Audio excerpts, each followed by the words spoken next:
Alrighty, hello. Welcome once again to another episode of Kyle Replays His Childhood. I am Kyle from the IRM extent. Am I officially part of the IRM universe now that I have a show on? Hey, you got a fucking show. I'd say you count. Woohoo! I'm no longer an extended universe member. And with Nah, me, you have a logo that I fucked up the title of on there that I'll fix. But yeah, I'd say you're official now. good. Got a show on here. Well, Good. I think if we're doing this right, then I would be Earth 1 IRM universe, and my guest is Alex Fitzipoo, as I like to refer to him as, much to his consternation, who is from Earth 2 of the IRM universe.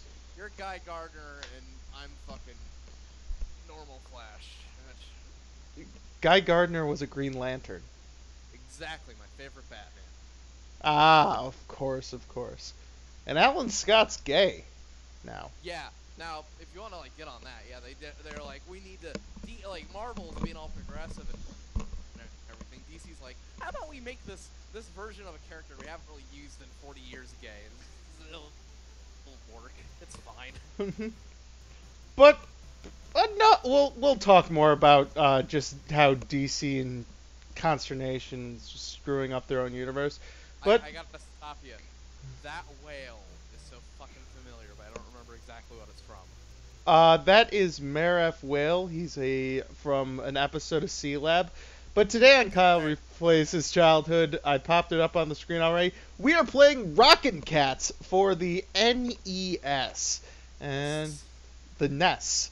If you are European, for whatever reason, they like to call it the NES and the SNES. The NES and the SNES. Mm-hmm. But we'll let the intro demo play a little bit. And Fitzy, you were a little bit too young for the NES, weren't you? This game came out in 1991. Tell you what, my first console was a NES and a Super Nintendo. Really? Yeah. Huh. Those were my first two. They were my stepdad's, and he gave them to me. And there were some fun games like first two Zeldas, Mario Brothers, Duck Hunt. It came with a Zapper gun too. Oh, nice. Star Tropics. I didn't know how to fucking play that. Oh, Star Tropics, absolutely. Another very underrated game. I love me some Star Tropics. Never actually beat it because, as Fitzy can attest, I am not a fan of Zelda games. Yeah, I like the first Zelda, second one, the side one, What else? I had Tecmo Pro Wrestling. That was a good one. Fitzy, you're giving away spoilers. That will eventually be on the stream. Shit, nice, alright. Yeah, I will definitely be playing some Tecmo World Wrestling. So, we're just looking at the intro title roll. We're looking at all the special weapons you can get. There's a bomb, there's a twin bomb attack, there's a weapon that's essentially a spike ball called the Hammer Punch. There's jet sneakers, which help slow descent to the ground. All of them will come in very, very useful in Rockin' Cats, but I'm just going to pop up Maref Whale really quick because I've got to take care of one technical thing. K. Cool, much like the word cool has a K in it. Alrighty, Maref Whale. You have done your job very nicely. We'll bring us back to the title screen. And we'll just go through the intro again because the first intro shows all the different attacks in this game, which are very crucial. Rockin' Cats is a little bit different.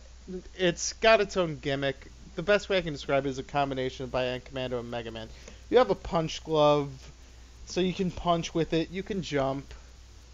You can do a punch and jump, which is essentially like a double jump, which springs you up.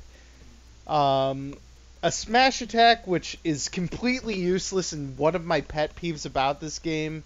It really hinders you because all the enemies respawn, which is classic Nintendo logic. You can grab onto poles and jump off them. You can grab items from the sky and throw them at enemies. But the smash attack is just awful. And since enemies respawn, you can smash attack, send yourself backwards, and send yourself into a respawning enemy. So Rockin' Cats is set up as a TV show. You have 4 different episodes to play, with a 5th one that gets unlocked after you beat all the episodes. There's also a shop where you buy all your items. There's also bonus rounds, which we'll get into once we have the money to play them. But we're going to start with Downtown Street, episode 1 of Rockin' Cats. You play as Willie, who's this kind of adorable blue cat. Lots of ads for Atlas soda and other Atlas products which never existed. Atlas Security, though, did in fact exist. Yes, and they did wear blue. But And there's... looks like Don West. Mm-hmm. And he's dead now. There's a lot of nice little touches, like the items that you catch don't just fall, they're thrown out of windows by angry women. If you'll notice the background, there's a stylized skyline right now, which actually makes sense because in Japan, this game is not called Rockin' Cats. It is entitled New York Yankees. Now, you might think I fumbled or stuttered or misspoke. N-Y, like Nyan Cat? Yeah, like Nyan Cat. I believe that is like the Japanese, like, onomatopoeia for cat noise, I believe. Oh! No, don't quote me on it, but I think that's it. Well, that would actually make sense, since the whole point of the game is you're Willie the cat. The entire town has been taken over by a dog who has kidnapped your girlfriend, Jill. And you're out to save the town and rescue her. Every stage has a mid-boss and an end boss. What the fuck was that? It's a giant red bird laying eggs. Which, when I was a kid, I remember thinking this boss was the hardest thing in the world. And now that I've played this game several hundred times and I've beat it about a dozen, that boss is really cake. Got it memorized? Mm-hmm. Oh, yeah. He's got a really simple pattern. It's just... Kind of looked like Birdo a little bit. Not like looked like, but like the whole egg. Yeah. I don't know why, but for some reason, just egg-shooting birds, Japan really loves them. Or dinosaurs that shoot eggs as well. I think that's what Birdo is. Yes, Birdo is technically a dinosaur and also technically a male. Yes, I knew that. Mm-hmm. Whenever I played I just recently started borrowing some older GameCube games, and one of them was the Mario Kart Double Dash. My team is always my 2 favorites, which are Waluigi and Birdo. So. And Fitzy, this is why we are kindred spirits. Those are 2 of my favorite Mario characters ever. Yes, Waluigi is the best. Yeah, Waluigi is awesome simply because of how many people hate him. Now, here's a little... The game is based on horizontal platforming. There's scrolling stages. There's a little bit of everything. And then most stages will have essentially what's I would call a jumping puzzle. So like right here, you have to use your spring jump to get up to these higher platforms.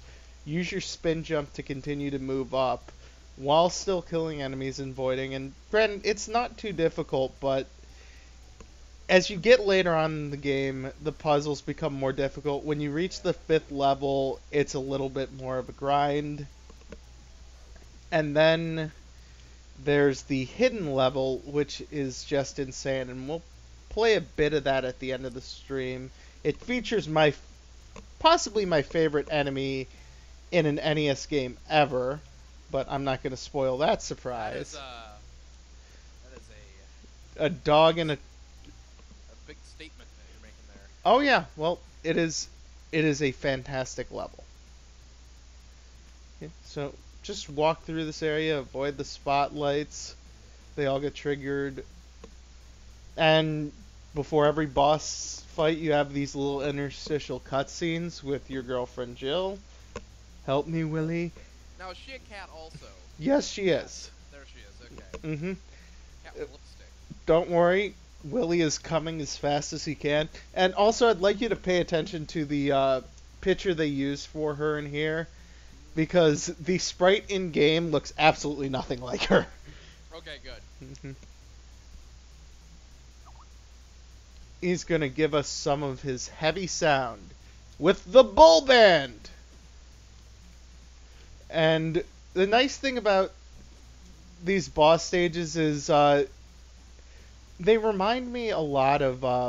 I'll go back to Mega Man again. They remind me a lot of the larger bosses in Mega Man, where it's a clever use of background tiles a lot of the time. You'll notice that all the boss stages are solid black with a lot more sprites than normal, and that's because the sprites aren't actually sprites. Like up top, those two characters. Yeah, like the guitar and Mm-hmm. drum. Yeah, if I am not mistaken, those are just background tiles that alternate back and forth. So you notice they only have 2 frames of animation. That's Right. that's just because they're a background tile. They're like a piece of the background, like same as the sign changing color. It's just the background changing. So there's Jill flying down on a helicopter. As you see, she does not look like her sprite. Her sprite looks like a whore, and Jill looks kind of Wow. innocent. It's like kind of a fox, but then goes in the whole crack cat. Yeah, it's odd, but thank you. Well, I love you. Did what I had to do. Hey, punk! I'll get you yet. Every single level ends with that threat that he will get us yet. So, Now, is this like a mhm. remembered good NES game, or is it just like bad and you have nostalgia for it? See, here's the thing. Rockin' Cats, it's almost indifferent. Like, there's some mention of it, like in a Pat the NES Punk video, it gets mentioned briefly as a good NES game, and there's like some mentions online. Ironically enough, one of the longest descriptions of this game is an article I wrote about, God, it must be like 5, maybe 6 years ago, just about my replaying of the game and my enjoyment of it. In fact, if you search Rockin' Cats and go to the Google image section, you will find an image that I screen captured of the main character shooting a spike ball into the testicles of one of the later bosses. As you do. Mm-hmm. So, we beat the first level. We've got a whole bunch of money accumulated. So the only thing that's appropriate to do with this money is, Make it well, rain. yeah, no. We got to make more money. So we're gonna go play some bonus games. Let's play a nice, friendly game of basketball. Oh, Mm-hmm. So or catsketball. the basketball minigame is awful. You Would NES basketball game being bad? You wouldn't. You don't say. well, no, Arch Rivals is pretty fantastic. Were there really good? Like, I did not know that the NES had a ton of good sports games. I mean, like. Oh, Lee there are a lot of surprising ones, especially baseball games, Like, I know Lee Carvalho's putting challenge. which I own a copy of. Yes, I am Carvalho. I do have a mock-up NES cart for Lee Carvello's putting challenge. It's actually a terrible sports game. NES play-action football in it. So so basketball, it just sucks. You have to use the spin jump, or you have to use the spin jump, which is very inaccurate. And if you are flashing at any point in the game, like you take a hit, your invincibility goes up, you get fucked. You can't pick up power-ups. And in basketball, if you are flashing and go through the basket doesn't count. So basketball is almost chance. Roulette is complete chance. It's just your basic roulette. 2 spaces don't work and don't give you anything, and typically that's the 2 that you'll land on. So I just got a 1-up for playing roulette, which is nice. And then there's a secret hidden little gem in this, which is known as pipe toss. And what pipe toss is you use the function of grabbing items, which you very rarely do in the game, and you have to defy the laws of physics by throwing the balls into these pipes. When I was a kid, I thought it was pie toss, and those gigantic orange balls were the ugliest looking pies I'd ever seen.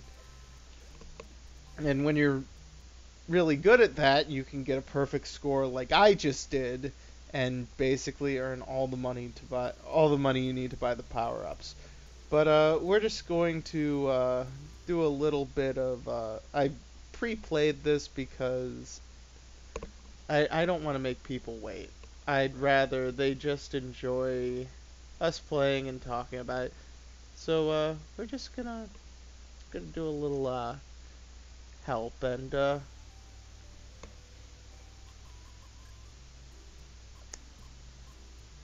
go down to the store, and you'll notice I've already purchased all the items in the game. There's a bomb, there's a double bomb, there's the spike balls we talked about, the jet sneakers, and a 1-up, which is ludicrously overpriced. So, every different episode has a different theme. So the first one's city-based, this one is a airfield-based, so we'll play level 2. Now, when I think cats, I don't tend to think an airfield. Well, you will believe a cat can fly. You will also believe... Oh, God, such terrible... Fitzy, have you finally come around with me in agreement that Zack Snyder's Superman's awful? It's been so long since I've seen it, but I just remember it being super fucking long, and in retrospect, it's like, okay, now... Because I know you don't like the third Batman film, the third Chris Nolan Batman film. I don't like Dark Knight Rises. No. Right. Outside of Scarecrow showing up as the judge, I don't. And the fucking goofy fucking plane scene with Bane, I fell asleep during it. Finishing it. Same thing for, actually, no, I fixed that. Iron Man 2 I also fell asleep during, but I got around to it. And it's honestly, Iron Man 2 is really fucking good. I don't know, I must have been tired that day or something, but I rewatched that, and that was really good. But the third Nolan Batman, not that good. And I think if I rewatched Man of Steel, I would probably shit on it, I'll be honest.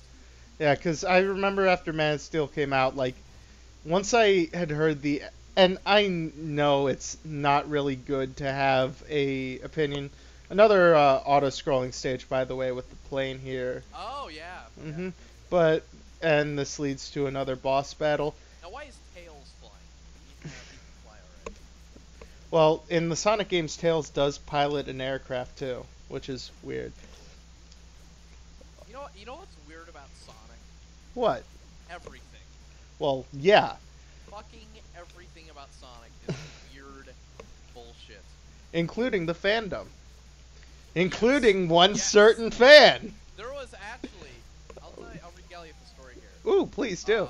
In high school, sophomore year of high school, I was in English class with a kid that would draw fucking Sonic OCs and fan art and shit. He was on the autism spectrum.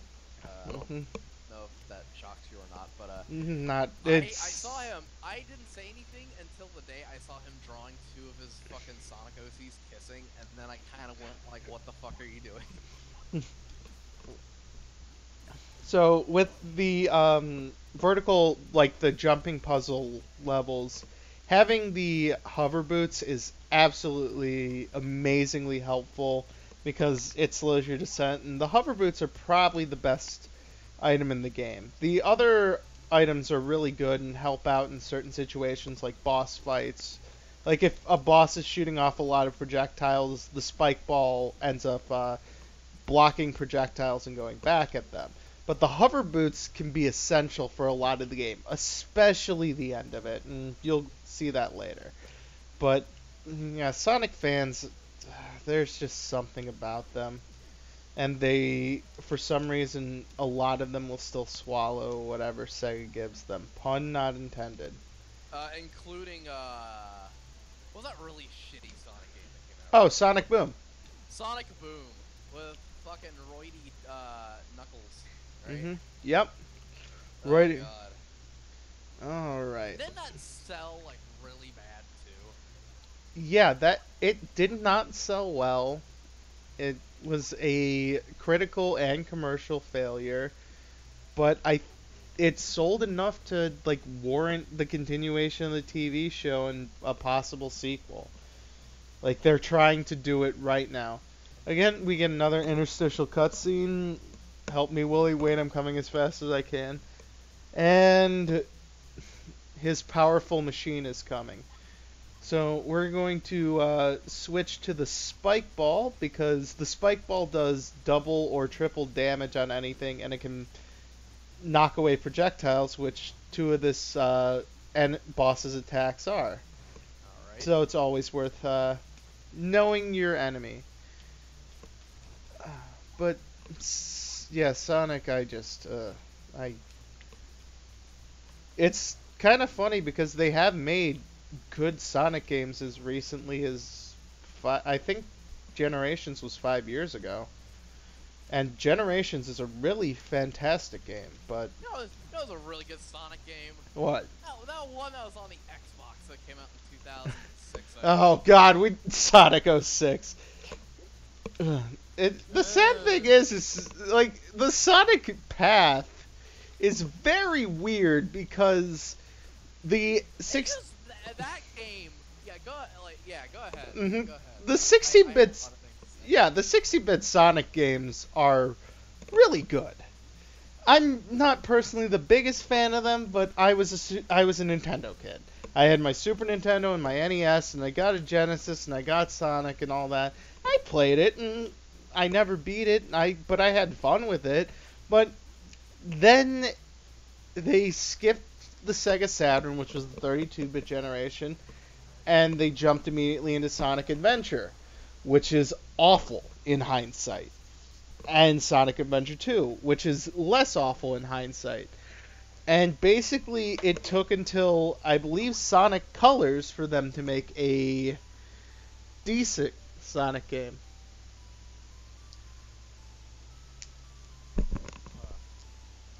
Okay, and I will edit the volume, apparently, because Fitzy's coming in really low. Yeah. What was it good? Oh yeah, fucking Sonic 06. I don't like when they have like the fucking like cutesy looking like Sonic characters, and then you get like some fucking Final Fantasy cutscenes with like real looking people. And then they fucking like Eggman look weird as shit too. That I was not a fan of. That should do it. For some reason, for whatever reason, the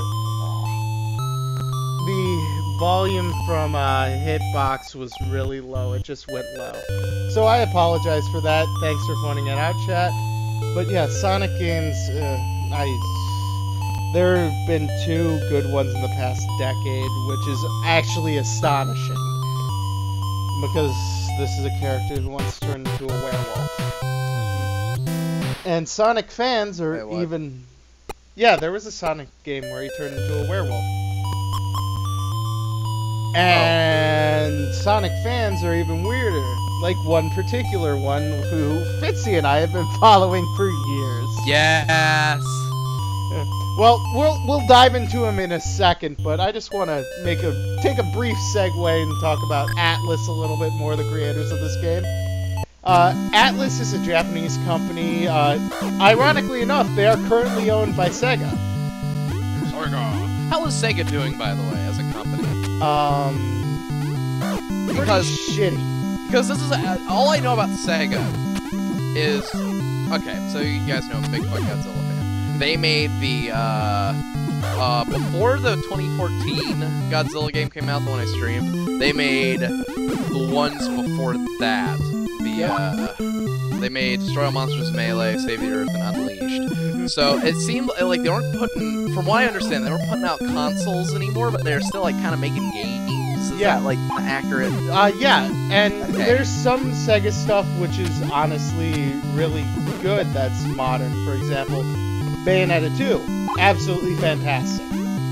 But oh, I didn't know they made the Bayonetta games. Okay, that's cool. Well, that's it's a Sega subsidiary called Platinum, and Platinum's actually helping out with the Star Fox remake that Nintendo's doing. Like, Sega and Nintendo have a really good relationship now, which is surprising given the 16-bit era. Yeah, like Sonic is in fucking Smash Brothers and shit. But Sega is also hurting because they really don't, besides Sonic, and to a lesser extent, like Bayonetta 2 is really good, but Bayonetta 2 also is a Wii U exclusive that did not sell well at all. So they're in a very rough position, not because of their support of Nintendo, but because they really don't have big franchises. And to be honest, that's the way a lot of Japanese game companies are at this point. Like, I mean, Konami might be saved thanks to the release today of Metal Gear Solid 5, which is apparently fantastic. And yeah, I got a few friends playing that right now, so... And it's one of those things where I'm not a Metal Gear Solid fan, don't like the games at all. I might break my not playing of them just to pick it up because of all the it's open world, right? Yeah. Yeah. And you're fucking open world Keith Sutherland with a mullet and fucking clone daddy issues. I mean, like, I'm all in for that shit. And open world stealth can be done really well. Like, I love Far Cry 3. Far Cry 3 is a fantastic game with a lot of open world stealth. Far Cry 4, also pretty good. That's the only one I've played. Yeah. Well, like, Far Cry 4 just builds on what they learned from Far Cry 3. Skunks spraying shit out of their ass are attacking me. But Atlas, back to Atlas. So Atlas is best known for a couple of game series, the Shin Megami Tensei and Persona series. Persona is one of the best known and best loved RPGs out there at this point. Also, surprisingly good fighting game. It was at EVO this year, so if it's at EVO, it's pretty damn good. I did not know that. Alright. Yes, my video game knowledge is kind of limited. So yeah. I know enough, not like a ton. So. Well, I mean, video games are just something that I study, so I know a lot about them. But Atlas, mostly known for RPGs, and I just lost my first life. How about that? But Atlas is mostly known for RPGs like the Persona and Shin Megami Tensei series. They're also known for publishing a lot of other companies' games over in North America and translating them and everything. So they have a good niche market. But before all that, they were just another, essentially, work-for-hire company. Like, and that's what a lot of Japanese companies, and other companies for that matter, did. Like, for example, Rare, who will be featured on the next episode of How Replaces Childhood. That name sounds so fucking familiar. What did Rare make? Well, Rare's made a lot of stuff. Rare made the Donkey Kong Country series. They made Banjo-Kazooie. Okay. They made Conker's Bad Fur Day. They made Battletoads. But they also are one of the most prolific developers for the NES because they made a lot of games for other people. Like Rare made the Wizards and Warriors series. But that'll be next week. Atlas, unfortunately, had the luck to make a lot of licensed games for NES. So they made Wacky Races and Widget. And 2 games covered by the Angry Video Game Nerd, which would be Friday the 13th and The Karate Kid. Damn. NECA, the toy company, they made a Friday the 13th. Oh yes. Version of a Voorhees figure. They also did that for the Godzilla figure too. For the NES game. I have that one. That was nice. Yeah. I ran across a couple of the RoboCop ones for the RoboCop NES game. And I was thinking about getting them, and then I realized, wait, I hate this game. Yeah, it's like as cool. Like for instance, the Godzilla game is kind of boring. The NES one, and that Friday the 13th one, I think we all know how that went. So it's like, it's cool for the nostalgia, but like you forget behind the nostalgia that they're kind of shit, you know? Yeah. I lost another life. Oh well. Well, you have 9 of them. Well, 7 now, but. Well, no, I've got 9. Oh, okay. Yeah. What the fuck is this clown? Yeah, it's a clown dog. That is literally its name. It's clown dog. That's like So- 2 of them, though, isn't it? Or is it like on a thing? It's essentially it lives in that gigantic dog face.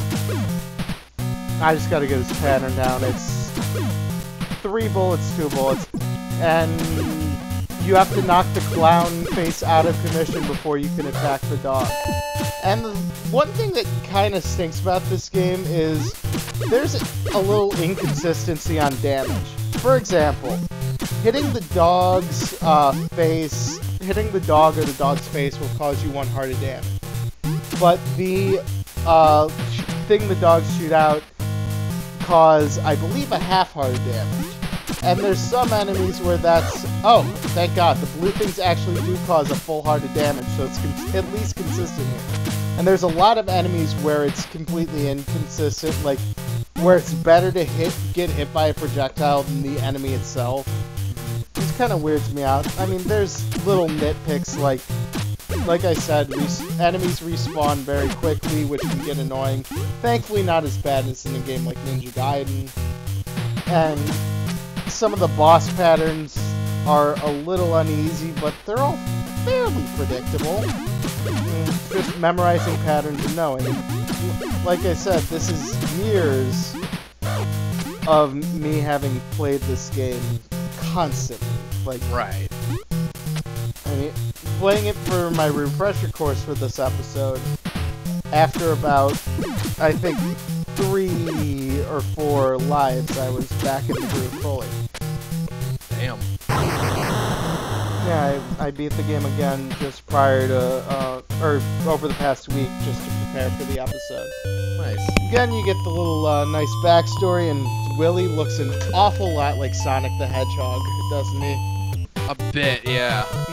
This came out, This came out actually, I believe, according to my own article, 2 months after the Sonic the Hedgehog came out, and a month after the Super Nintendo, which is why this game was kind of neglected and ignored. I was about to ask because, like, at that point, Genesis is out, Super Nintendo was around, like... Now, from what I understand, they're making, like, NES games until, like 94, right? Yeah, 94, Wario's Woods is the last NES game, and I believe it was June, I think, 16th, 1994. Wow. So, 1994 was the last year for officially licensed, and obviously, homebrew is still going on to this day. Oh, yeah, of course. There's a very vibrant homebrew NES scene. A lot of fantastic games. I will always recommend, if anyone wants to play a recent, well, not truly recent, because I think it's now 4 years old, but a recent-ish NES game, I highly recommend Battle Kid. It is fantastic. You can buy a card of it if you'd like. I believe the ROM is out there free as well if you'd like to play it that way. Just, NES is a very limited hardware that a lot can be done with, and I like the fact that homebrews keep old systems alive. Oh, and NTQ, Trade West did not beget Rare. Trade West was actually, I believe, Technosoft, who's best known for the Kunio-kun games like River City Ransom and Super Dodgeball. Trade West was their American branch of their company. So we got another boss coming up, and we're going to switch to the Twin Balls because this is a boss where range definitely helps. You have to hit the dog on top. The little dogs on bottom are bitches. I just died there because I suck. And you have to stay on the platform while wind is blowing you off. so and avoid the dogs that are jumping at you. So it's a lot of just clever maneuvering. Yes, Char, very good. The good and bad and the ugly whistle in the background. Nice little music cues like that are why I love the game. Now, they're talking about Battletoads in the chat. What would you say is the hardest game you've played? The hardest game I've ever played? Yeah. Okay, if we're going games that are not just deliberately, like, fuck you hard. Right. Like I Want to Be the Guy, or Battle Kid is even like that. Or, fucking Super Meat Boy. Yeah. Right, yeah. I would have to go with another game we might end up featuring on here, even though it doesn't really fit the topic, but it's just an interesting little thing, and that is Atlantis no Nazo, which is a Japanese-only game that was very ambitious. I hate this fucking boss so much. Like, I legitimately hate this boss because he is one of the cheapest in the game, and you're basically stuck with very little room to maneuver around, and yeah, so I do not like... Of all the worlds in the game, Western World, which is Channel 4, is my least favorite, and I'm going to beat it. Thankfully, I still have 5 lives left, and then I'm going to load up all of my life, because I, of course, made save states for this, because I'm playing retro games in the modern era, and... Look at you being a hipster. Well, I mean, I look at, like, I can use passwords. There were passwords for this game. Right, yeah. There we go. Beat that bastard. Also, what this game loves to do is it loves to put enemies right after the boss. So, you notice I just beat the boss. And after you beat a boss, you recover all of your health. But now I've lost health because there's an arrow dog and a boulder right after the boss. So go figure. You can't even enjoy a full life bar after a boss. So Atlantis no Nazo is one of the most difficult games I've ever played. I'm trying to think of any others that really stick out. Like, Atlantis is my go-to. Super Pitfall is also incredibly annoying. Super Pitfall. Yeah, Super Pitfall. Oh, okay, I know what that is. So yeah, those would probably be the two off the top of my head that I can at least say for sure. But I think we've done enough. Boulder killed me. Let's just put on my hover shoes because they'll help out here. These racist Indian dogs. Yep. Well, I mean, this is Japan, so like, I don't look at it as racist. I look at, like, Japan's created one of my favorite racist games of all time, which is Mike Tyson's Punch-Out. Another one of the most difficult games I've ever played, but I've beaten Mike Tyson's Punch-Out. It took me over a decade and a half to finally do it, but I have beaten that game. But yeah, so got another auto-scrolling stage here. But we're going to talk a little bit about Sonic the Hedgehog fans, and one in particular, one Christopher Christian Weston Chandler. CWC! CWC! For those of you who are unaware, Christian Weston Chandler is a high-functioning autistic... I think he's 32 now. 32-year-old from the Virginia area. I have friends that have seen him in person before. In good old Ruckersville, Virginia, or they probably saw him in Charlottesville, which is the closest big town. Yeah, like, I'm Nova, which is like kinda, which is civilized, but it's like kinda skirting on those areas, and yeah, they kinda saw him in those. Yeah. Now, like, and I will point out how essential the hover shoes are. You notice there's a big bed of spikes here. I'm going to turn off the hover shoes right now just to show. It's impossible to make it over that bed of spikes without them, unless you do a super jump. In fact, I will hover back over here, and what you have to do is you have to jump over the spikes and hit a diagonal super jump to land that. So the hover shoes allow you to skip over that, so they become very essential. Another thing you'll notice, there are some sound glitches in the game. For example, I had my hover shoes on right when I hit the cutscene point, and the hover shoe sound effect is still going on in the background. Oh. But back to Christian Weston Chandler. So, I've been following Chris Chan for a long fucking time at this point. At least as long as I've known Fitzy and the rest of the IRM crew. And so a long fucking time? Yeah, a really long fucking time. Like, because, I mean, Fitzy, we go back, God, I think we're at almost 8 years now. You want to feel old? How old am I now? I'm 21 now, so... Yeah, it sounds about right. Yeah. 14-ish. So, yeah. So, and I've been following Chris Chan for pretty much that entire time that I've known Fitzy and Brian and Will and Ben and Foster and everyone. And one of our rituals that we used to do, like when it was a night where a lot of us couldn't sleep, or a few of us couldn't sleep, is we would hate watch Chris Chan videos. I would love watch. I love that eagle, by the way. I'd love watch. Chris Chan. Well, like, no.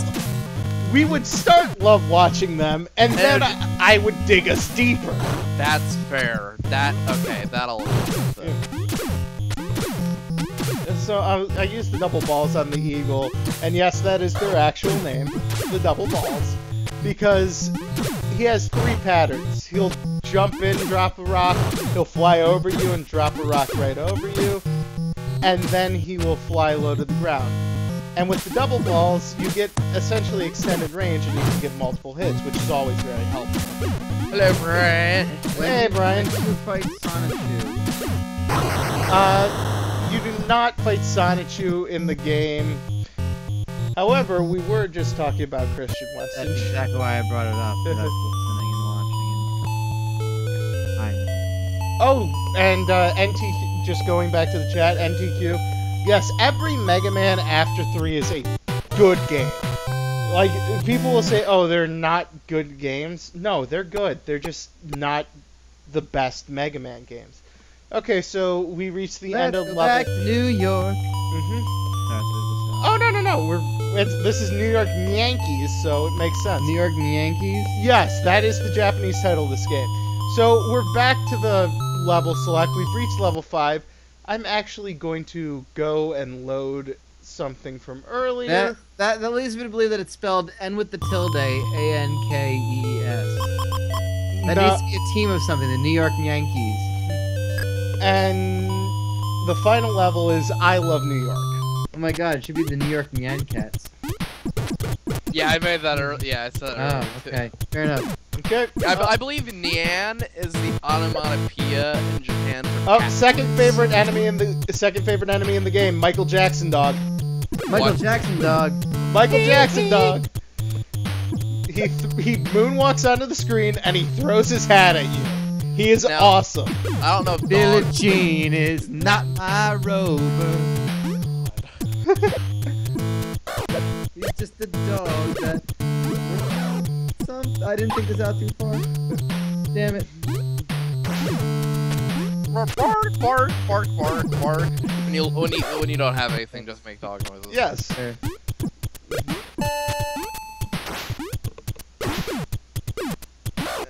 These little gremlin fuckers.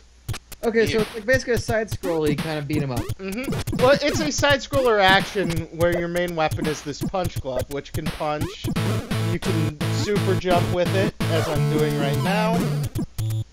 You can grab flower pots or soda cans which are dropped on you, and you can hurl them on enemies. You can grab light fixtures and spin off them and hit enemies that way. Then there's all sorts of different attacks. The best way I could describe it, Brian, is it's a little bit like Mega Man, Mega Man and Bionic Commando, because you have interchangeable weapons. In fact, I don't know why I'm not using the hover shoes. We're on a platform level. And the power-ups in the game, they aren't essential, but they're helpful. So, like, That's a good thing about power-ups. You don't want them to be like something you absolutely need. You want them to make the game easier for you, but you don't. Right. There are a couple times when they are essential, and we'll see them in this stage, but they're just nice to have.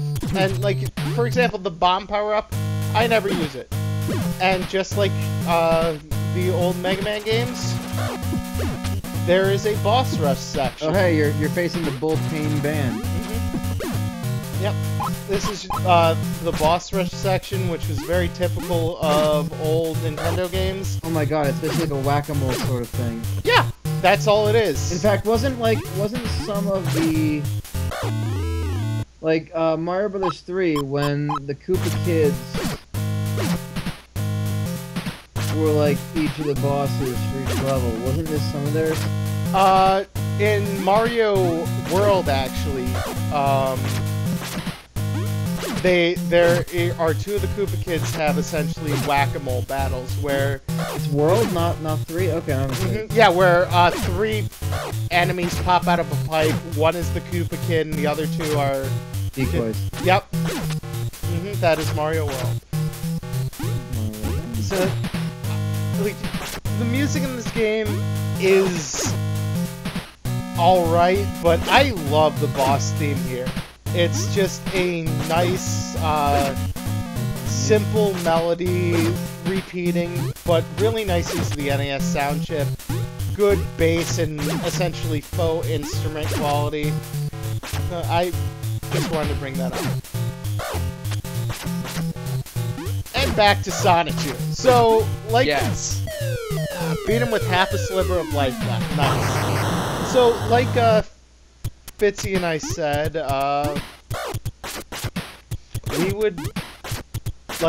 we'd get together in a sync tube or whatever. Yeah, it was sync tube back then. Or, I was not a part of this. I did not take. No, Brian. This. Brian is completely pure of all these. I wouldn't say that I'm pure of it. It was just too gross to me. And we'd watch Chris Chan bits because I knew all the good ones and all of the horrific ones, and basically, as incentive to get us to fall asleep, the later we would stay up, the more horrifying videos we would play, including what is known as flying elephants, which is Chris Chan attempting to do comedy completely naked.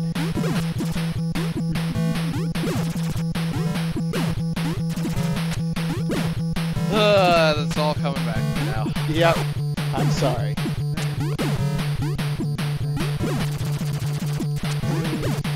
At one point I was in the Chris Chan trolling scene, which is essentially dead. Boss fights back to back now since we're in boss rush. Thankfully this fight's a little bit easier now since I don't have to worry about falling off the cliff and getting an instant death. But still not fun. Of all the boss fights, Totem Pole Dog is my least favorite. It's just very frustrating, and the timing I always seem to be a little off. And I'm not blaming the programmers, I'm just blaming my own personal. But Totem Pole Dog is dead, and we're back. We just continue through the stage. And we get back to another jumping puzzle, which means we're going to switch to the hover shoes.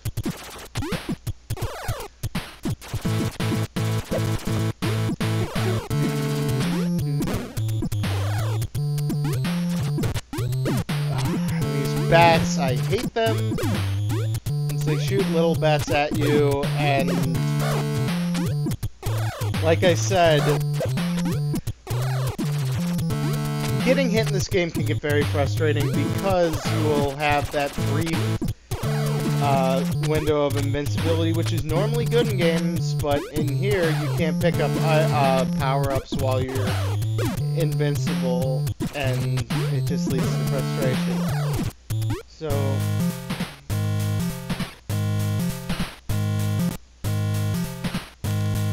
back to the giant eagle.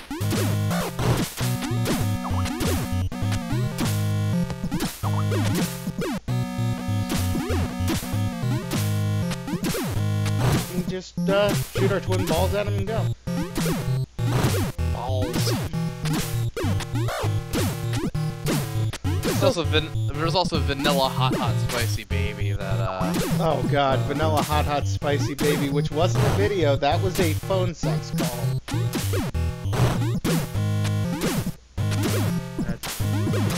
And hey Fitz, what is your favorite Chris Chan video? turn that goddamn.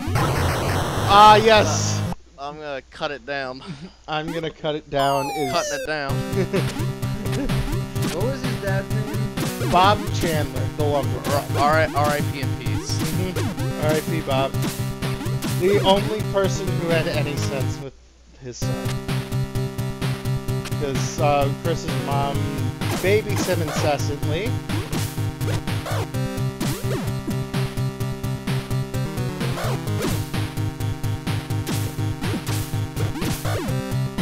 Again, why I hate these bats in this section of the game.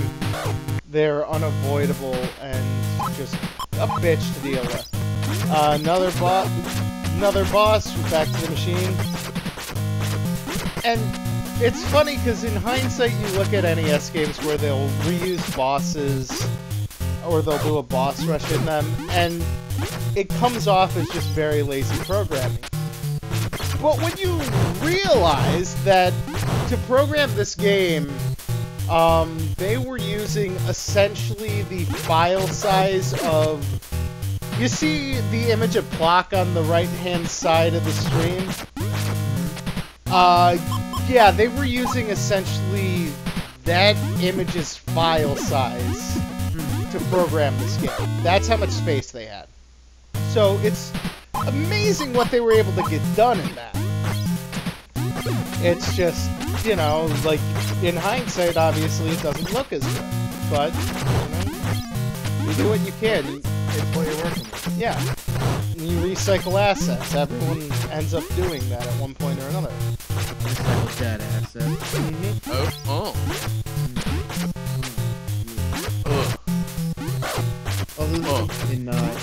Not related.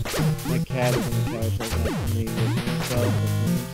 And he's making like the loudest noises. Like the licking noise is loud enough. And then he's kind of like doing that kind of noise that cats make. Yeah. While he's doing it, it's really it's very trying to make himself clean. Grooming.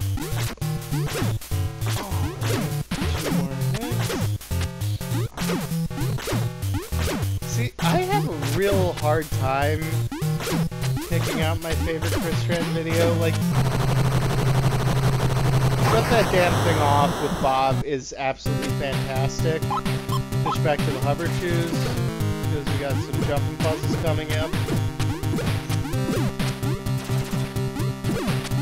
I might have to go with...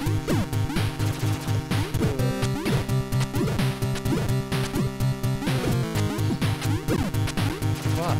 It's so tough. It is really so tough.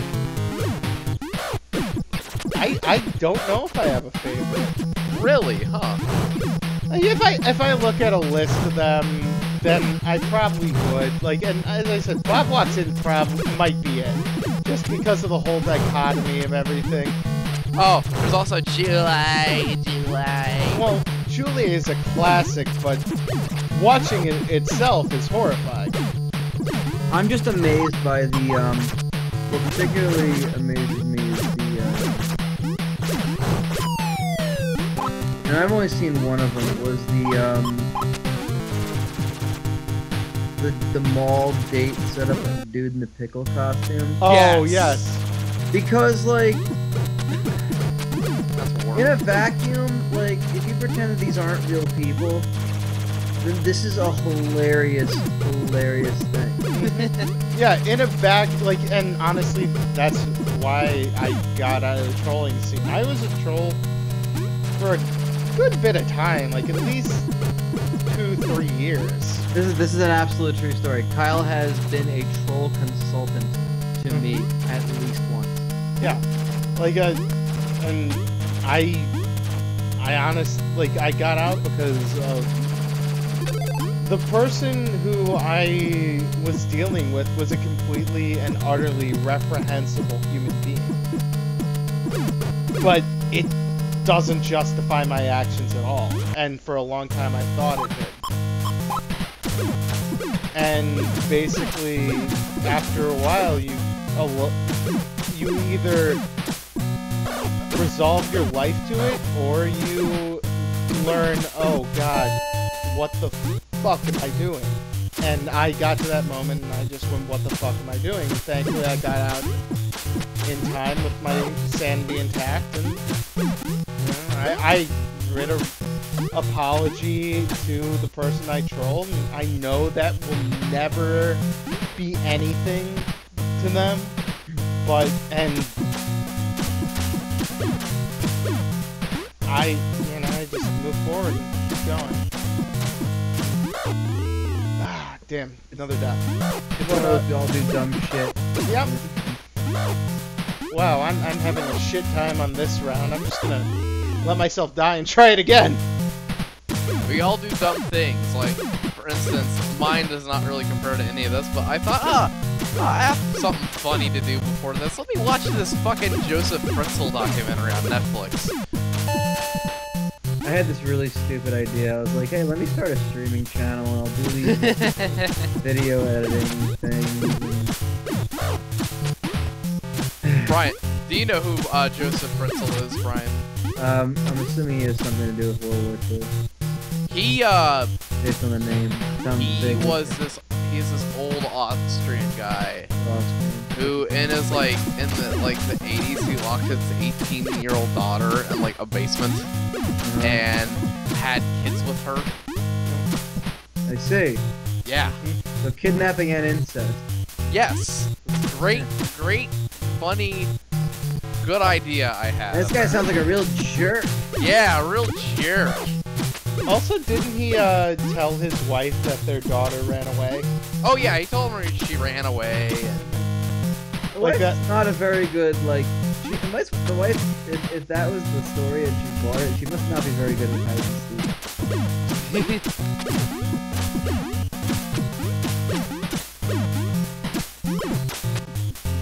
Clown Dog is dead! That's but the clown dog. Two things that many people are scared of.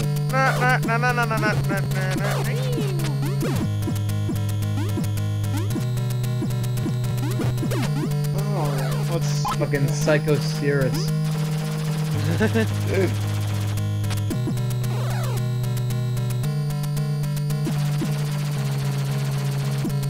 And here's another part that's a complete bitch. You have to use your spin jump to hit all three of these cranks essentially, so you can spin jump to the next one. And if you don't use the hover boots there, you're pretty much fucked. Again, another bitch part, you have to use the flying birds to springboard over the spikes unless you have That's the like hover some suits. Super Mario Maker shit. Oh yeah, like, trust me when I say this, like, this part is cake compared to the bonus level. And now... My guard, Mr. Kong. Oh, Mhm. is he gonna be a horrible Asian stereotype? Oh, he's a monkey. Or a gorilla. Yep. Maybe. And your strategy when fighting Mr. Kong?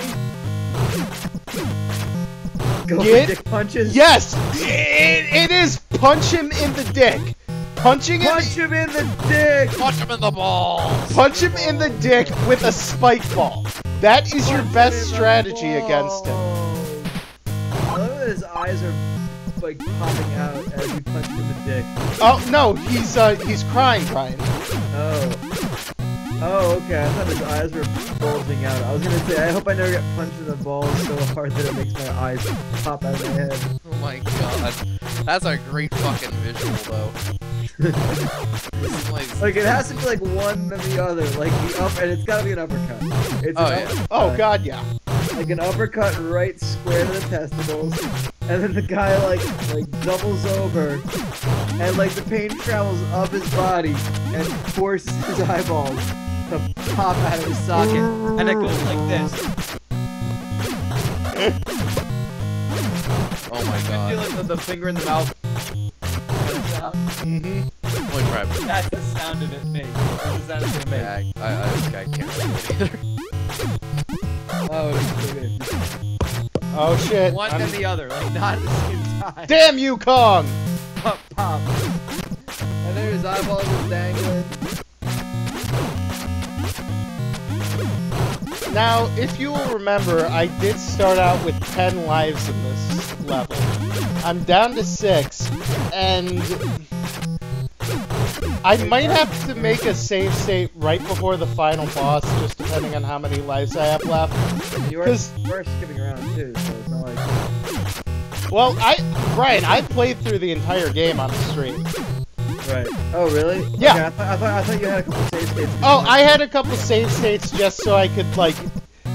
I had a save state made for the final stage right here, so I could come in here with a bunch of lives so I could just play it normally. Right. I had a state made after the first level so I could have all the items without having to, like, earn the money for them, because no one wants to see me play mini games for, like, 5 Yeah, minutes. so on it's no stream. grinding, basically.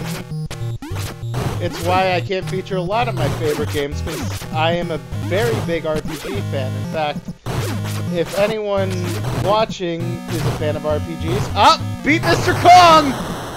One final spike ball to the dick! Kong, Mr. Kong if you're nasty. Yeah.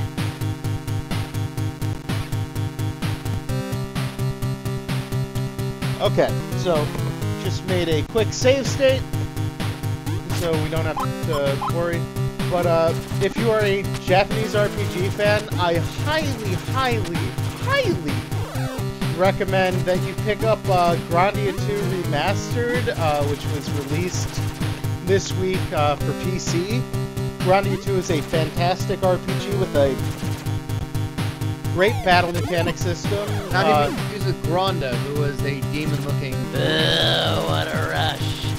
What a rush. What a rush.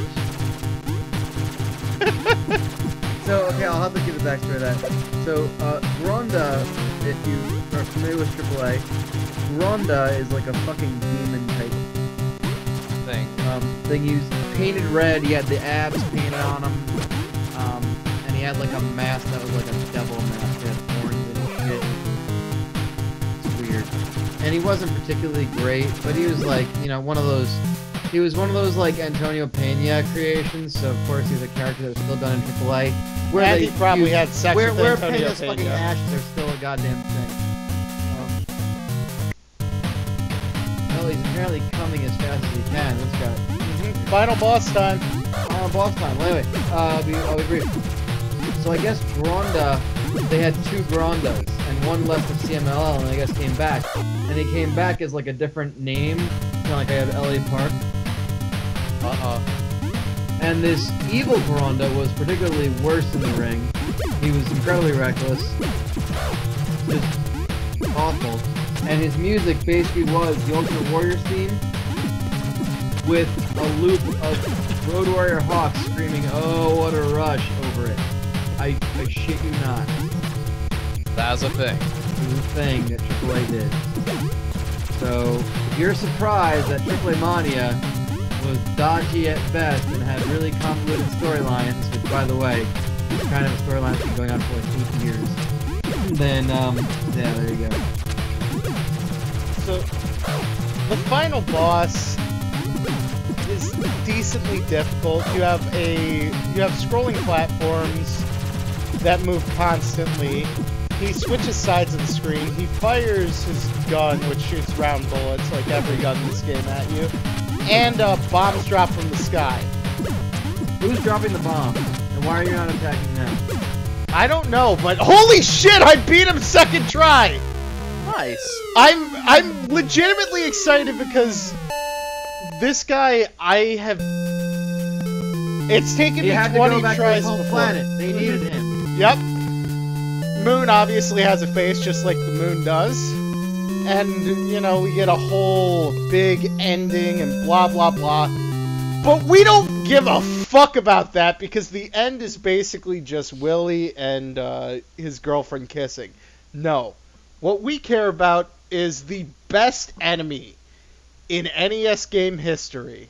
Okay. So after I gotta say, you didn't take a long enough time to beat that one for me to make a play on words with the name Bruno Mars. But so I got money and items. If you beat the game, you get one more round, which is a final bonus, extra hard, fuck you stage. It's all jumping puzzles, which... Is it actually impossible to beat, or no? Not impossible. You get infinite continues, but you lose all your items. So, the hover shoes, which would be very useful during this section, are gone. You just have your punch glove. And it's a lot of tricky platforming. And there's this enemy, which is a mouse that flashes you and shoots other mice from his penis.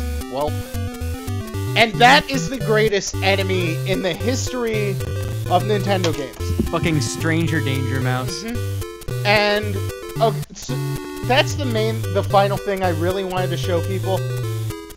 And honestly, I spent 40 minutes playing this level earlier. I got through this section barely. It's a lot of tricky platforming. There's no health power-ups. There's no extra lives. You have 2 lives to get through 5. Oh god, that thing respawned! Oh motherfucker! Yes, all the enemies respawn. Okay, that's fucked. Mm-hmm. All the enemies respawn. If you are off timing with a jump, you will die. Well, not die, but you will lose it. So, like right here, there's a couple options. I'm going to go for the diagonal jump, and I made it, thankfully. I'm glad Char appreciated my line of calling him Stranger Danger Mouse. Oh, fuck yeah. That is actually brilliant now that I think about it. Well done. Well fucking done. I thought it was funny. Now, if only we can work in a Banana Man reference. So, yeah, like I said, if you miss... Right. If you miss... Oh, this makes me angry. If you mistime a jump here, you lose. Like, you don't die, but you go back down to platform. So, like, right here, I've got to do my diagonal jump. And you notice I didn't have it at the exact edge of that pipe, so I went back down. Fuck this. That's, yeah. Yes, this can be very nightmarish. And Can be. Well, it is. And I, quite frankly, don't really feel like playing it anymore. Has someone ever speedrun this? Oh yeah, there are speedruns out there. Oh, okay. I can never tell if it's like, you know, popular enough of a game to be like speedrun. Mm-hmm. Yeah, but I think we're just gonna leave it on the mouse flashing right there. And Brian, I believe you have some plugs for us. Yes, I can tell you for a fact that on Thursday night we're doing WCW Universe mode, so I hope you come out and check that out. And do, if you can, spread the word. We're going on a big old Twitter rampage. Terms of Rampagement is happening on Twitter. We want to try to make a run for 700. We're just under 600 right now. I'd love to get there. Probably not going to happen, but, you know, hey, why not dream? Let's see. I know Fitz is gonna be streaming this weekend because I'm at the beach. So fuck that. What are you gonna be streaming there, Fitz? Okay, on Friday. You gonna be streaming Friday? Okay. Yeah. This is unofficial, by the way. We're going rogue with the schedule. Yeah. 'Cause I think tomorrow you said you may not be able to stream. Yeah, I might do something on the download just to chill for a bit. I might do like some Happy Wheels or some bullshit. And quickly, I'd like to apologize for anyone who was thinking that Kyle Replaces Childhood would be on Wednesday, like I promised. Oh no, we switched up the schedule, dude. Okay, yeah, I know. I'm just saying, like, things just didn't work out for me this week where Wednesday wasn't a good night, so we switched it up, and we've got upcoming streams. And we'll continue plugging. Nah, the person who should be apologizing is Fitz for not doing backyard wrestling tomorrow. Yes, backyard wrestling will be Friday. Do it Friday. Alright, backyard wrestling on Friday. Backyard wrestling 2. Yes. And on Sunday is going to be a Roddy Piper stream because he did voiceover work for SmackDown vs. Raw 2007, and that game is fucking crazy, so hey, why not? Fuck yeah. It's actually making me kind of want to go on to, like, from the beach, where I could be on a boardwalk, riding rides, playing games, eating food. It makes me kind of want to watch it. Not enough to actually go give up those things and do it, but... Almost. Yeah. Friday I might be around just to kind of chill, because I'm going to be packing and doing laundry and stuff, so I'm not leaving until Saturday morning. So I'll be around, but, you know... But we do know that WCW Universal is Thursday, Backyard Wrestling on Friday, Roddy Piper stream on Sunday. I might do a little bit of Happy Wheels tomorrow just for the hell of it, just to see what's going on. And that's basically it. So Kyle, I'll let you take it away. Of course, this has obviously been Kyle Replays, not relives his childhood. Close enough. Yeah, we interchange them. Who are we kidding? But nah, this is blame Fitz. He made the logo wrong. I fucked up. But next, in 2 weeks, we will be playing a underlooked gem from Rare. It is Blast Corp for the Nintendo 64. I hope to see you all there, and thank you very much for joining us. Good night.